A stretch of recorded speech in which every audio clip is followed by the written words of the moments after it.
చాలా దురదృష్టకరము. ప్రజాస్వామ్యంలో ఎవరికైనా ఓటు అడిగే హక్కు ఉంది. ఒకవేళ ఓటు ఎవరైనా వేసుకోవచ్చు, ఎవరికైనా ఏ పార్టీకైనా వేసుకోవచ్చు. మొన్న వాయిల్పాడులో మీరే చూశారు, అక్కడ ప్రజారథం రోడ్లో పోతా ఉంటే మొన్న పెట్రోల్ పోసి అగ్గి పెట్టడం జరిగింది. తెలుగుదేశం సంబంధించిన ప్రజారథాన్ని ఈరోజు ఇక్కడ బీసీవై పార్టీకి సంబంధించి రామచంద్ర యాదవ్ గారి వెహికల్స్ను ఈరోజు 4 వెహికల్స్ను 2 వెహికల్స్ అగ్గిపెట్టి 2 వెహికల్స్ ధ్వంసం చేయడం జరిగింది. ఇదంతా కూడా ప్రజలు, పుంగనూరు ప్రజలు కానీ, జిల్లా ప్రజలు కానీ, రాష్ట్ర ప్రజలు కానీ, ఎలక్షన్ కమిషన్ కానీ వీళ్ళంతా కూడా అర్థం చేసుకోవాలా ఏ విధంగా దౌర్జన్యాలు చేస్తున్నారు. ఇక్కడ ఈ పుంగనూరు కాన్స్టిట్యున్సీలో కావచ్చు, మొన్న జరిగిన పీలేరు ఇన్సిడెంట్ కావచ్చు, వాయిల్పాట్ ఇన్సిడెంట్ కావచ్చు.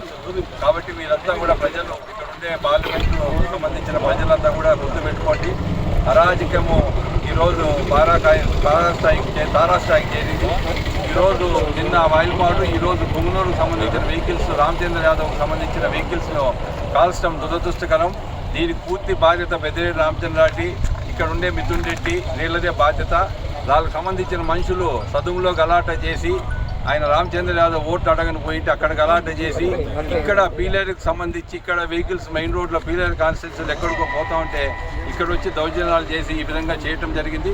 ఇదంతా ఎలక్షన్ కమిషన్ ఇమీడియట్గా యాక్షన్ తీసుకొని వాళ్ళ ఎలక్షన్ను అసలు రద్దు చేయాలి. పెద్దిరెడ్డి రామచంద్రారెడ్డి కానీ మిథున్ రెడ్డికి సంబంధించి ఎలక్షన్ నామినేషన్ను రద్దు చేయాలని నేను గట్టిగా కోరుకుంటున్నాను.